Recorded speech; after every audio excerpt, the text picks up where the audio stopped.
गरेसरनि बाङालिपारायाव bike जाब्रथायजों सासे सुबुंनि गोब्राब जोखोम। लामानि थासारिया गाज्रिनि थाखायनो गले गले जाब्रथाय जानायनि अजद राइजोफोरनि। बायहाटा सारियालि गरेसरनि बगामाथि थांनाय लामायाव जाब्रथाय जानाय जाथाया सानफा एफा बारायबाय थानायखौ नुनो मोन्दों। बेबादिनो मैया गरेसर हालामनि बाङालिपारायाव AS25W3685 नम्बरनि गंसे मटर साइकेला जाब्रथाय जायो। जाब्रथायजों सासेबो सुबुं रुंसारि जायाखैब्लाबो मटर साइकेल सालायबोनाय सुबुङा गोब्राब जोखोम जायो होनना मिथिना मोन्दों।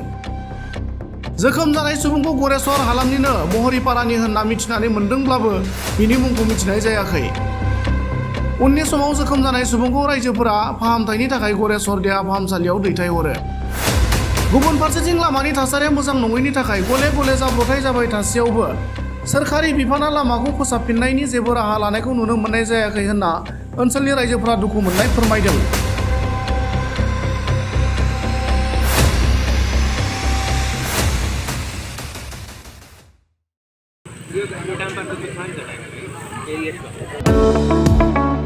गोदोना सानाय, सिनस्रि सानाय, जरा जरा सानाय, हान्थु सानाय आरो खर' सानाय बायदि जेंनानि फाहामथायनि मिरु SI निउर' थेरापि।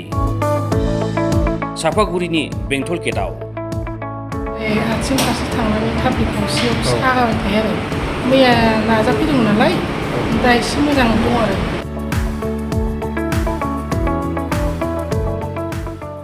आङो निउर' थेरापिस्ट बङाइगाव सापागुरिनि बेंटल गेटआव बाहाय बे आं निउर' थेरापि होनाय मोनसे थेरापिस्टखौ आं सालायो। दासिमहालागै आङो 10 मास जाबाय बाहाय। 10 मासनि गेजेराव गोबां मानसियानो माने बेबायदि हामनानै थांनायखौ थांबाय, मोजां मोनबाय। सोरहाबा पेरालाइज, सोरहाबा बेबायदिनो सिनस्रि सानायफोर, सियाटिका जानायफोर, सार्भाइकेलनि प्रब्लेम बा हान्थु सानाय, एंगल सानायफोर, टेनिस एल्ब'फोर, माइग्रेनफोर नैबेफोर बेमारफ्रा हामनानै थांबाय। सिनस्रियाव सानाय जादों आरो बेनो आथिं फारसे थांनानै थाफ्लि खावसेयाव सागाबाय थायो आरो मैया नाजाफैदोंमोन नालाय दा एसे मोजां दं आरो दोनथ'लाबायनो फ्रि। दा मोजां मोनबाय आरोना? आं सिनस्रि सानाय जादोंमोन फार्स्टआव, सिनस्रि सानाय जानानै थाबायनो हायि जादोंमोन। 1 सप्तायानो जाबायमोन। खामानि जायाखैमोन, दा बेयाव फैनानै माने थाबायनो हाबाय। दा मोजां मोनबाय आङो, मोजां थाबायनो हाबाय।